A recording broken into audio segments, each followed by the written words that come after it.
Salmos é um dos livros mais amado. É um livro, talvez, o preferido dos cristãos e judeus. É o livro mais lido da Bíblia. E não é à toa que nós nos identificamos com essa coleção de salmos. Na verdade, são orações escritas de forma poética.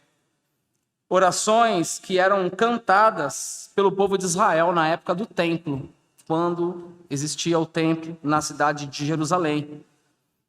Esses salmos tocam a nossa alma, eles expressam a intimidade e o relacionamento que as pessoas tinham com o Senhor, a experiência que eles tinham com Deus.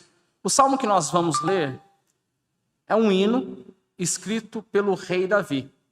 Davi é aquele que escreveu a maioria dos salmos que nós temos nessa coleção de 150 cânticos ou orações cantadas.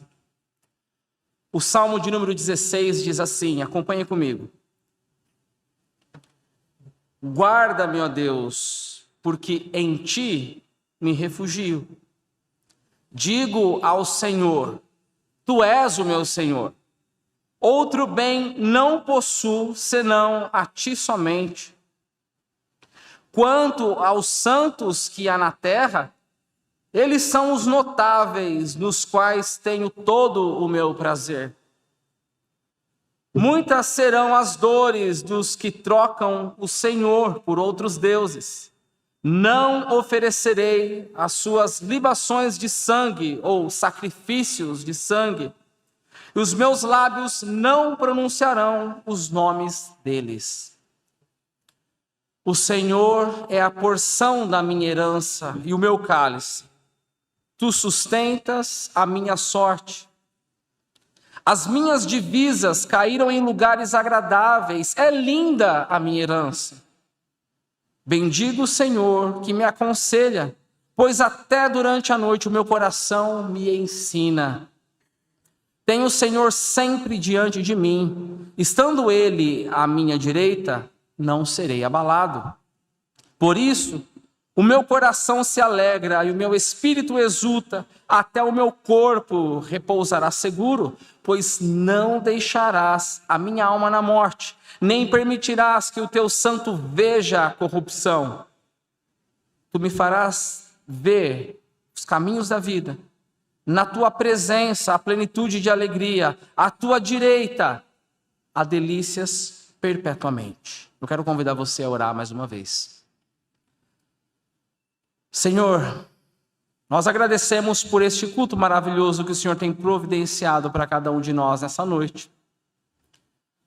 Cada um veio até este local de uma maneira que só o Senhor sabe.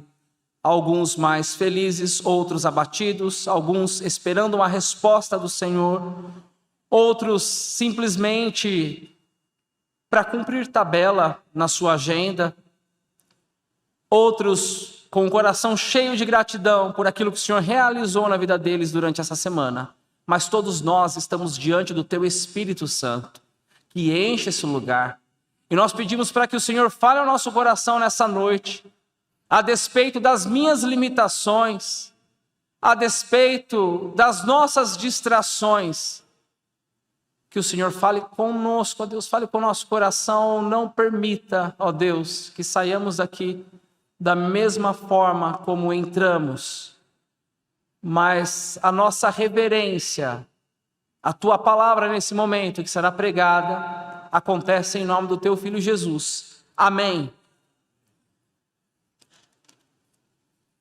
Cada salmo foi escrito numa circunstância. O que eu quero dizer com isso? Quando nós lemos um salmo, significa que sempre houve uma história como contexto desse salmo. Alguns salmos, ou grande parte dos salmos, nós encontramos na própria Bíblia uma narrativa paralela. Então você lê o salmo, e quando você descobre a circunstância em que o salmo foi escrito, isso traz riqueza, você consegue entender melhor o salmo. Então, muitos salmos, você consegue traçar um paralelo entre esse salmo e uma narrativa, seja lá no livro dos reis, 1º e 2º reis, ou então 1º ou 2ª crônicas, ou então 1º livro de Samuel ou 2º livro de Samuel. Nem sempre a gente consegue descobrir a narrativa paralela de um salmo, nem sempre. Mas quando a gente descobre, isso enriquece muito a nossa reflexão, o nosso estudo.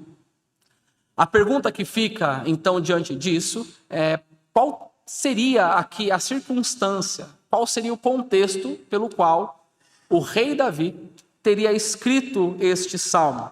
E aqui eu sigo a opinião de alguns comentaristas que acreditam que o Salmo 16 foi escrito na ocasião em que Deus estabeleceu uma aliança com o rei Davi, uma aliança que se encontra registrada no 2º livro do profeta Samuel, no capítulo 7.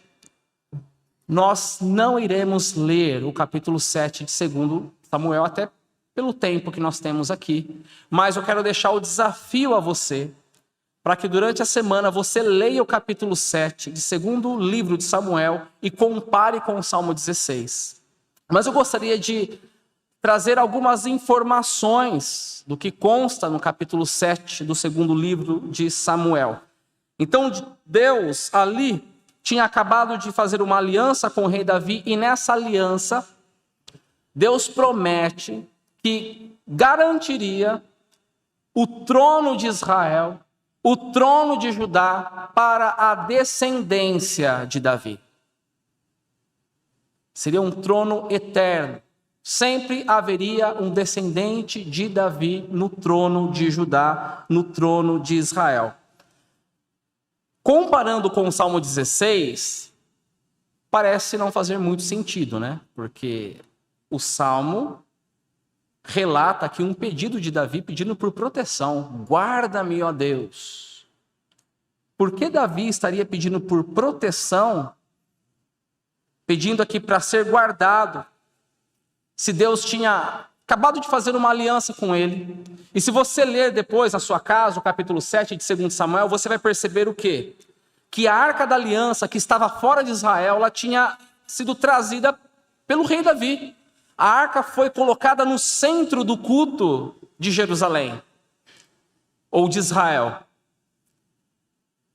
Também, nessa ocasião em que Deus faz uma aliança com Davi, no capítulo 7, começa dizendo que Israel tinha paz com relação aos seus inimigos. Davi estava em paz. Lembra que o povo de Israel vivenciou muitas guerras sangrentas, mas ali naquela ocasião, capítulo 7 de 2º Samuel, o povo está em paz. Então a arca está em Israel, o povo está em paz, e ainda o capítulo 7 diz que Deus deu a Davi a oportunidade de construir uma casa nada modesta, uma mansão para o próprio rei Davi. Então Davi estava vivenciando um momento próspero do seu reinado, próspero do seu ministério. É nesse momento do capítulo 7 de 2º Samuel, ou do 2º livro de Samuel, que Davi escreve o Salmo 16, e começa, inclusive, o Salmo dizendo, acompanhe comigo os 2 primeiros versos: guarda-me, ó Deus, porque em ti me refugio. Digo ao Senhor, ou digo a Yahvé. Os irmãos reparem aqui, que a palavra Senhor aparece com todas as letras em caixa alta. Isso significa que, no texto original em hebraico, nós encontramos aqui o nome de Deus, o nome de Deus que originalmente é escrito por 4 consoantes, geralmente transliteradas por YHWH. Os estudiosos acreditam que essas consoantes formam um nome misterioso de Deus, que é Yahvé. Há uma grande possibilidade do nome de Deus ser Yahvé. Então, o salmista diz: digo a Yahvé, tu és o meu Senhor. Agora, Senhor com letras minúsculas. Os irmãos repararam? Ou seja, digo a Yahvé, tu és o meu proprietário, tu és o meu dono. Outro bem não possuo, senão a ti somente. A pergunta é: por que Davi está pedindo aqui por proteção? Por que Davi diz: guarda-me, ó Deus, se tudo estava bem? Davi tinha acabado de construir a sua bela casa. Davi experimentava um tempo de paz para o reino. Davi tinha trono, Davi tinha bens. Mas Davi sabia, pelo relacionamento que ele tinha com Deus, que esses bens não garantem o nosso futuro. Você sabe que hoje você tem a sua casa, você tem a sua família, o seu emprego, talvez seguro de vida, plano de saúde, aposentadoria. Para alguns é vantagem, para outros não.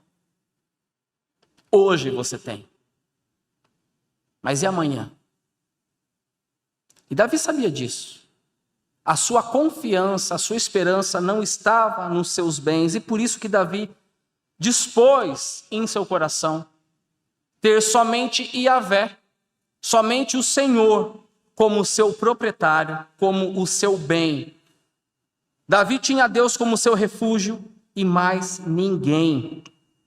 Aí no verso 3, acompanhe comigo, 3 e 4, Davi diz assim: quanto aos santos, aos fiéis, aos crentes que há na terra, eles são os notáveis, nos quais tenho todo o meu prazer. Muitas serão as dores dos que trocam Yahvé por outros deuses. Não oferecerei as suas libações, os seus sacrifícios de sangue, e os meus lábios nem pronunciarão os nomes deles. O que Davi está dizendo é: se o meu refúgio não estiver no Senhor, se meu abrigo não estiver na comunidade dos santos, na comunhão com os meus irmãos, eu vou me perder. Eu vou me perder naquilo que eu tenho, naquilo que eu possuo. Com certeza o meu coração vai se corromper, seguindo os mesmos ideais dos ímpios, dos escarnecedores. Porque essa é a grande tentação que nós temos, irmãos.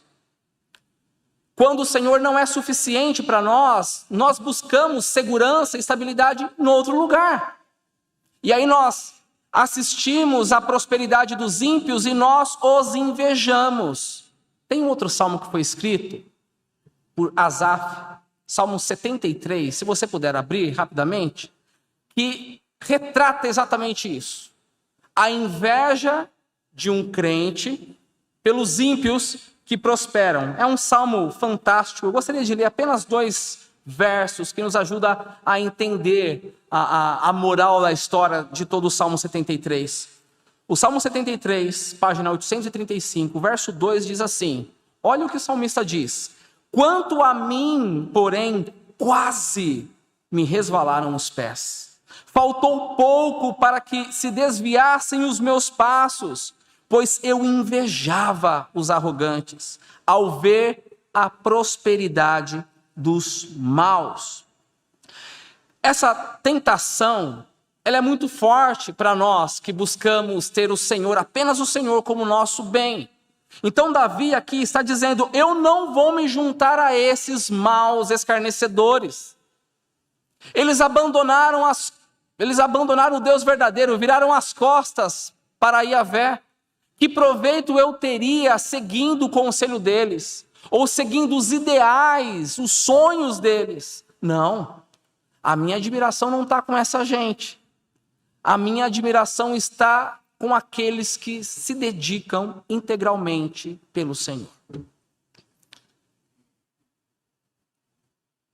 Trazendo para os nossos dias, seria ter a admiração por aqueles que ouviram a voz do Senhor, deixaram tudo, todas as coisas, os seus bens, para servir ao Senhor, na integridade.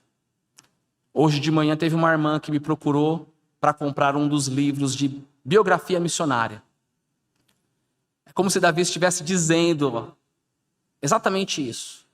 A minha admiração está nesse tipo de gente que viveu integralmente pelo Evangelho, que recebeu um chamado do Senhor, abandonou tudo e seguiu. Ou então, aquele que vive integralmente ao Senhor no seu trabalho, na sua faculdade, na sua casa.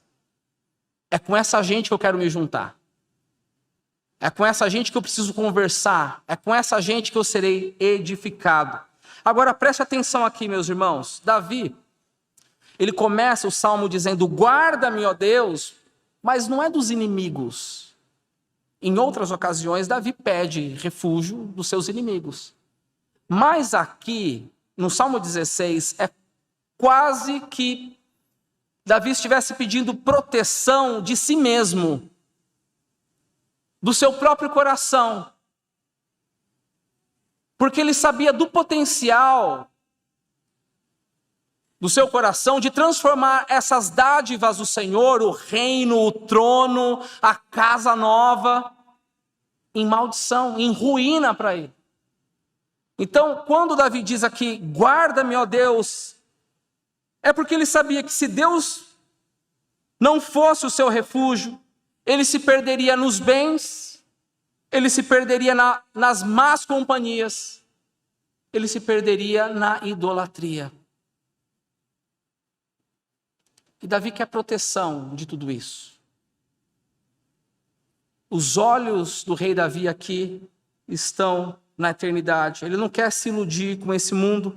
E é por isso que no verso 5, acompanhe comigo, o rei Davi diz assim, esse texto aqui é lindo, o verso 5, o Senhor é a porção da minha herança e o meu cálice. Aí termina dizendo, tu sustentas a minha sorte. Uma melhor tradução para esse final do verso, nós encontramos na versão NVI, que traduz assim, tu garantes o meu futuro. É isso que significa aqui, tu sustentas a minha sorte. Tu garantes o meu futuro. O que significa que, quando Davi diz que o Senhor é a porção da herança dele? Alguns séculos antes de Davi, Israel toma posse da terra prometida, a Canaã, e a terra de Israel é dividida entre 12 tribos, mas teve uma das tribos que não recebeu herança. É a tribo dos levitas, e os sacerdotes fazem parte da tribo dos levitas. E a palavra de Deus, no livro de Números, no capítulo 18, o próprio Deus deixa muito claro por que os sacerdotes não receberam herança. Por que os sacerdotes, os levitas, não receberam terra? O Senhor diz, é porque eu sou a herança, a porção da herança de vocês. Então Davi está assumindo essa realidade espiritual para si. E Davi está assumindo essa responsabilidade espiritual como se fosse um sacerdote, porque espiritualmente ele é sim um sacerdote, como todo o povo de Deus é um sacerdote. Davi, conhecendo a palavra de Deus, ele sabia também que em Êxodo, capítulo 19, o Senhor tinha manifestado o seu desejo de que Israel fosse um reino de sacerdotes. É isso que Pedro, depois do Novo Testamento, vai dizer com relação à igreja. Nós somos um reino de sacerdote, mas isso não é uma inovação do Novo Testamento. No Antigo Testamento, o Êxodo capítulo 19, esse já era o desejo de Deus. Ter uma nação de sacerdotes. E Davi, então, ele manifesta aqui o seu desejo. Ele se apega a esse sacerdócio, dizendo, eu não possuo outro bem. Eu tenho reino, eu tenho trono, eu tenho casa, eu tenho dinheiro. Mas eu não me apego a isso. Eu não possuo outro bem a não ser o próprio Yahvé. E não somente herança. O Senhor não é apenas a porção da herança de Davi, mas o texto diz, o Senhor é o meu cálice. O cálice aqui é o cálice de vinho mesmo, com álcool. Porque, irmãos, o cálice, o vinho, é o símbolo da alegria para a nação de Israel, para Judá. Então Davi está dizendo, o Senhor é a porção da minha herança, o Senhor é a minha alegria, é a minha satisfação, o meu deleite, e o Senhor é aquele que garante o meu futuro. Ou seja, isso é muito interessante, é uma lição para nós. O que garante o meu futuro não é a minha influência, não é a minha lista de contatos. O que garante o meu futuro não é o meu plano de saúde. Quem garante o futuro da minha família, quem garante o meu futuro, o futuro dos meus filhos, é o Senhor. É o Senhor. E mais ninguém. E mais nada. Aí no verso 6, seguindo essa mesma direção do verso 5, o rei Davi diz, as minhas divisas caíram em lugares agradáveis, é linda a minha herança. Quando a terra de Israel foi dividida entre as tribos, entre as 12 tribos de Israel, consequentemente, a terra foi dividida entre os clãs. Então, uma tribo recebe uma porção de terra, e essa porção de terra agora vai ser dividida entre os clãs. E depois, ali dentro do clã, a terra vai ser dividida entre os herdeiros daquele clã. Só que nem sempre essa divisão de terras agradava o herdeiro. Nem sempre agradava. O que Davi está dizendo aqui, de forma espiritual, as minhas divisas caíram em lugar agradáveis. Eu não sei se você já experimentou, num devocional, num momento de oração, ser tomado por profunda gratidão por aquilo que Deus tem feito na sua vida. Aí você começa a meditar de onde o Senhor te tirou, onde você está agora, o seu ministério, aquilo que Deus tem feito através de você, quantas pessoas têm sido beneficiadas, ajudadas, edificadas através de você, e você reflete nisso tudo e glorifica a Deus. Senhor, eu te agradeço porque o Senhor me tirou do lamaçal do pecado. Olha onde eu estou, olha a família que o Senhor me deu, os meus filhos, a minha esposa, o ministério que o Senhor me deu, a minha participação na igreja, no coral, no louvor, na escola dominical. As minhas divisas caíram em lugares agradáveis. O Senhor tem sido extremamente generoso comigo. É isso que Davi está dizendo aqui. A herança dele no Senhor, as divisas da herança, a história dele, o ministério caiu em lugares agradáveis. E aí o verso 7, Davi diz assim: bendigo o Senhor que me aconselha, pois até durante a noite o meu coração me ensina. Irmãos, imagine a bucha de administrar todo um país, todo um reino, como o reino de Israel. Diante de situações difíceis, decisões que precisam ser tomadas. Liderar uma casa já dá muito trabalho. Liderar um grupo na sua empresa dá muito trabalho. É difícil. Ou um grupo na igreja. Às vezes a gente não dorme, não come direito, porque sabe que tem uma decisão importante para tomar. Quantas vezes nós precisamos de um escape, uma resposta que venha do alto para nos direcionar. O que Davi está dizendo aqui é que o seu conselheiro, a sua resposta, vem do próprio Senhor. E aí ele diz que o seu coração ainda lhe ensina durante a noite. Ou seja, quando eu perco o sono, lá está o Senhor me ensinando. Ele cita aqui o coração, mas quando nós olhamos para a vida de Davi, nós sabemos que Davi era um homem que gastava horas e horas em comunhão com o Senhor. A intimidade que ele tinha, ele era chamado homem segundo o coração de Deus. Ou seja, como diz o Salmo 63, Davi era alguém que meditava na palavra dia e noite. Então, no momento da dúvida, você precisa tomar uma decisão importante. Aqui está a necessidade de conhecer bem a palavra, de decorar alguns textos, porque no momento de dificuldade, o Espírito Santo pode trazer no momento oportuno a palavra que precisa ser lembrada por você, porque por meio dessa palavra você toma a decisão certa. A própria Bíblia nos instrui que a palavra é lâmpada para os nossos pés. É a palavra que nos direciona. É meditando na palavra durante o dia que nos possibilita, lá no nosso travesseiro, na nossa cama, nos lembrarmos da palavra do Senhor, e essa palavra que nos guia. O Senhor é o conselheiro de Davi. E ainda no verso 8, Davi diz assim: tenho o Senhor sempre diante de mim, estando ele à minha direita, não serei abalado. O que significa isso? Estando o Senhor à minha direita, não serei abalado. Estar à direita é um lugar de honra nos tempos bíblicos.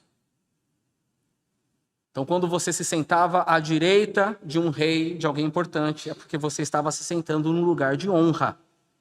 Davi deseja, de forma que metafórica, estar à direita de Deus no verso 11, porque Davi identifica que à direita de Deus há delícias perpetuamente. Mas aqui no verso 8, Davi diz que Deus está à sua direita. Então não é a mesma coisa, não é Deus que está aqui na posição de honra, mas é Davi exercendo aqui o seu reinado, na qualidade de rei, ele vê o próprio Deus como seu ajudador, como seu conselheiro e como o seu defensor. Em outras palavras, o que Davi estaria dizendo aqui é que com Deus à minha direita, eu não tenho medo de nada. Eu posso perder a coroa, posso perder o meu reino, posso perder a casa que eu acabei de construir. Eu não tenho medo disso. O meu coração não se apega a isso. A minha herança não está nisso. Davi, porque tem o Senhor à sua direita, não tem medo nem mesmo da morte. Nem da morte. Conforme nós lemos aqui do verso 9 em diante, acompanhe comigo o verso 9 até o verso de número 11. Quando Davi diz assim: por isso o meu coração se alegra e o meu espírito exulta, até o meu corpo repousará seguro, pois não deixarás a minha alma na morte, nem permitirás que o teu santo veja a corrupção. Tu me farás ver os caminhos da vida, na tua presença a plenitude de alegria, à tua direita há delícias perpetuamente. Então Davi, inspirado pelo Espírito Santo, ele demonstra aqui a esperança na eternidade. Porém, meus irmãos, aqui está a chave para entendermos o Salmo 16. Se você reparar bem, Davi não está falando dele. Não está falando dele. Davi está falando do Cristo que viria. Está falando do Messias que viria. Ou seja, aqui nós temos uma profecia da ressurreição de Jesus. No livro de Atos, no capítulo 2 e também no capítulo 13, tanto o apóstolo Pedro como o apóstolo Paulo usam exatamente o Salmo 16 para dizer que a ressurreição de Cristo é o cumprimento do Salmo 16. Então, o texto que nós acabamos de ler aqui é uma profecia 1000 anos antes, 1 milênio antes da ressurreição de Jesus. Aliás, irmãos, por mais linda que seja essa oração, este hino de Davi, inspirado pelo Espírito Santo, a gente sabe que Davi não conseguiu cumprir integralmente tudo o que ele orou aqui no capítulo 16, ou melhor, no Salmo 16. Os irmãos se lembram da história de Davi? O homem segundo o coração de Deus, mas pisou na bola, hein? Nem sempre Yahvé foi a porção da herança de Davi. Nem sempre Davi serviu e adorou somente a Yahvé. Muitas vezes ele seguiu o ídolo do seu próprio coração. E quando Davi morre, ou melhor, depois que Davi morreu, o seu corpo entrou em decomposição. Esse texto não se aplica ao rei Davi.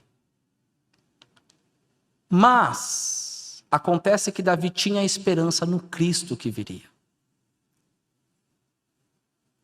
A solução para o problema pessoal de Davi estava no seu descendente, naquele que reinaria no seu trono eternamente, Jesus, o Cristo. Jesus sim tinha o Pai como seu tudo, como a sua herança. Jesus foi fiel até a morte. E quando Jesus morreu, a morte não pôde deter Jesus. Depois de 3 dias, o Senhor Jesus Cristo ressuscitou, se tornando a primícia ou o primogênito de todos aqueles que morreram. De maneira que não somente Davi, mas todo aquele que deposita a confiança na ressurreição de Cristo, um dia terá o seu corpo ressuscitado para a glória de Deus. Essa é a esperança de Davi. A esperança no Messias que viria, que ressuscitaria, proporcionando a ressurreição e a vida eterna, não somente para Davi, mas para todo o povo que ele administrava. De todas as eras também, todo o povo de Deus. É essa alegria eterna que motiva o rei Davi. Amém?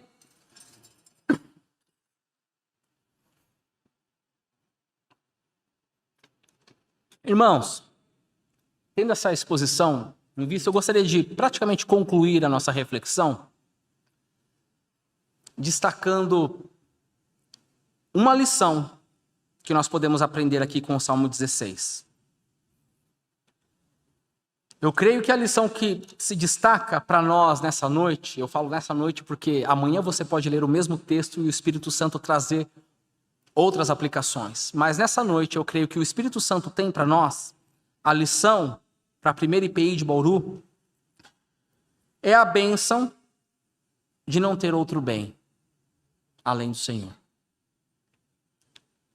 É a bênção de não se apegar a nada desta vida, dessa terra. A bênção de poder orar ao Senhor dizendo: o Senhor é a porção da minha herança. Eu não tenho outro bem além de ti. É a bênção de ter Jesus Cristo como a sua maior ou sua grande motivação de vida. Ter Cristo como a motivação de querer acordar cedo para trabalhar de manhã. Ter Cristo como a motivação de querer se dedicar aos estudos. Ter Cristo como a motivação de cuidar da sua família e de zelar pelos seus. A motivação tem que ser Cristo. O sentido para a vida tem que ser Cristo. Porque se Cristo não é a motivação para isso, por que você faz o que faz? Qual é o sentido da vida se o Senhor não for a sua herança? Se o Senhor não for o seu tudo, a sua motivação? Irmãos, o nosso Deus generoso, bondoso, Ele sempre providenciou para o seu povo tudo aquilo que o seu povo precisa para deleite e para sustento.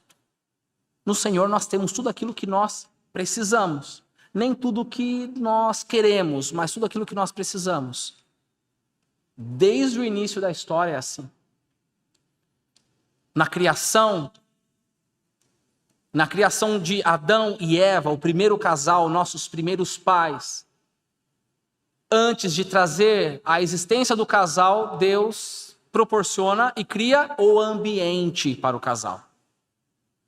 Tudo aquilo que eles precisavam. E Deus, ao criar esse ambiente, disse que estava legal, tudo era bom. Olha o que Deus proporcionou ao casal: casa, Jardim do Éden, trabalho, governar toda a criação, companhia, o casamento e sustento. De todas as árvores do jardim você pode comer livremente. Só tem uma árvore ali que eu não toque. Mas do restante. E Deus deu esses bens, essas dádivas, para o sustento de Adão e Eva. Era para servir o casal, não o contrário. A intenção de Deus não é que o casal deveria servir aos bens, mas os bens deveriam servir ao casal. Concorda? Nós conhecemos a história do Gênesis. Sabemos que o pecado entrou no mundo por decisão do casal, distorcendo os bens em potencial para a ruína.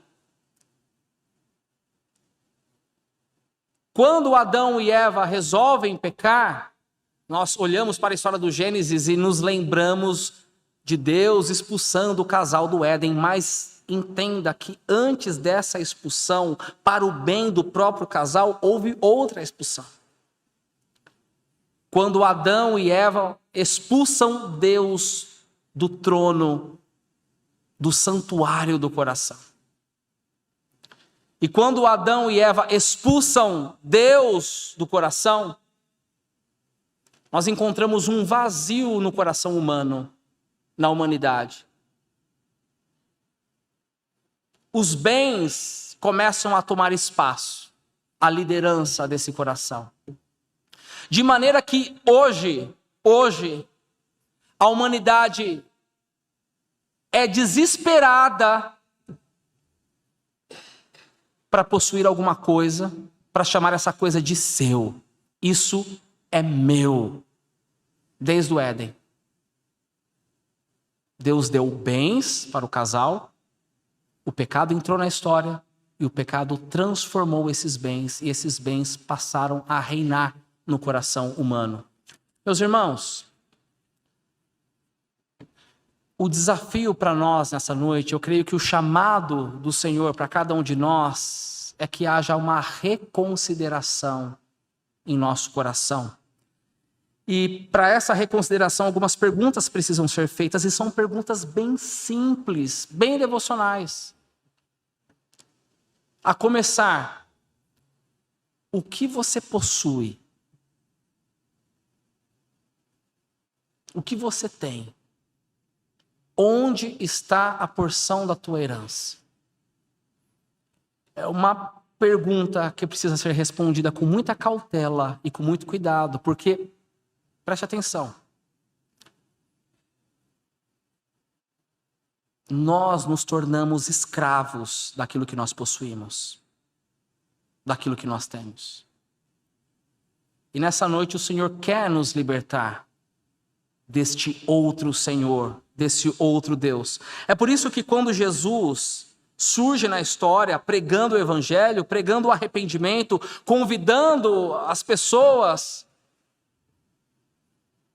para uma intimidade, para um relacionamento com o próprio Deus, o Senhor Jesus Cristo diz, aquele texto que nós lemos no início desse culto, Mateus capítulo 16, verso 24 em diante, quando diz assim: se alguém quer vir após mim, negue a si mesmo, tome a sua cruz e siga-me, pois quem quiser salvar a sua vida, a perderá, e quem perder a vida por minha causa, esse a achará. Olha a pergunta que Jesus faz, retórica. De que adiantará uma pessoa ganhar o mundo inteiro e perder a sua alma? O que adiantará uma pessoa ganhar o mundo inteiro e perder a sua alma?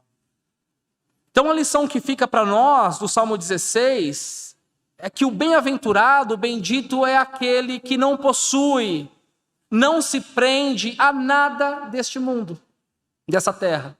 E em nome de Jesus, entenda o que eu estou dizendo. Eu não estou propondo um voto de pobreza para que você venda tudo o que você tem e amanhã passe a mendigar. Não, não é isso.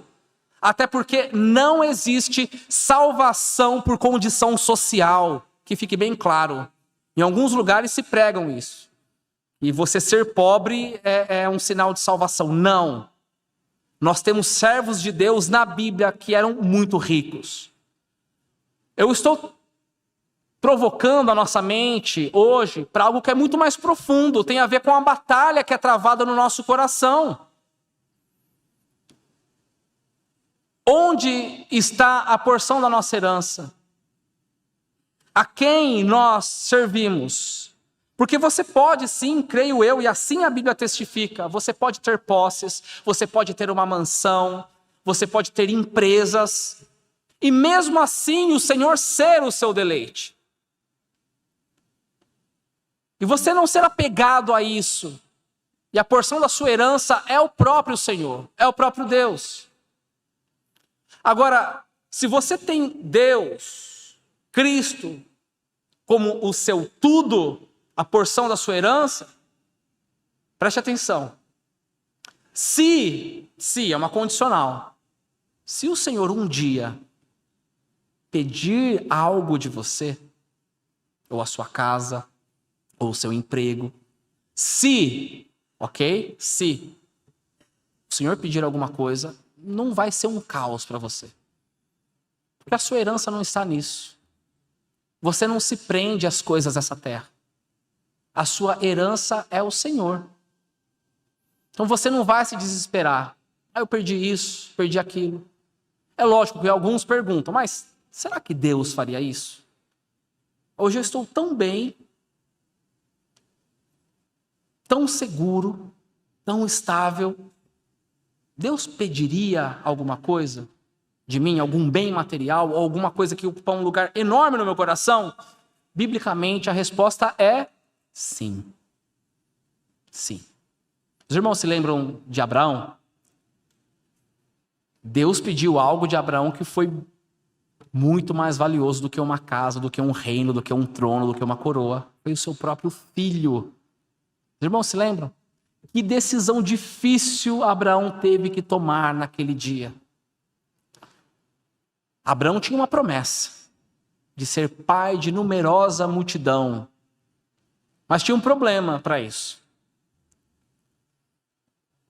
Ele já era de idade avançada, sua esposa Sara não podia ter filhos. E nasce um milagre, Isaac. O problema ali não é Isaac. Não é Isaac. Tanto que no final da história Isaac é poupado. Acontece que essa promessa e esse milagre, entenda, uma dádiva de Deus, um bem de Deus, um presente de Deus tomou um tamanho desproporcional no coração de Abraão. E por conta disso a sua fé precisou ser testada. Foi uma decisão muito difícil para Abraão. Talvez Isaac teria se tornado a herança, literalmente, e está de forma figurada, a herança de Abraão. O tudo de Abraão.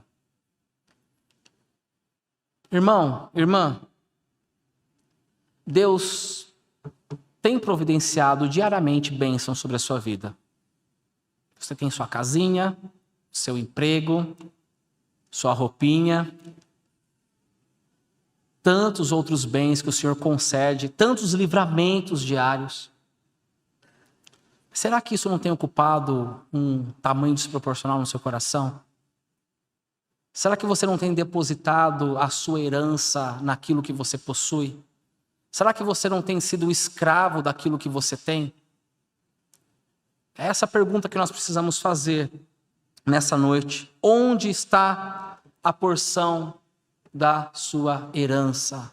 A realidade do povo de Deus na terra, irmãos, vai na contramão com toda a força da lógica desse mundo. É por isso que o Senhor Jesus Cristo, no Sermão do Monte, no grande sermão, ele disse: bem-aventurados pobres de espírito. Por quê? Porque eles têm uma herança. Bem-aventurado o pobre de espírito, porque eles herdarão a terra. Não essa terra. É a terra prometida de fato.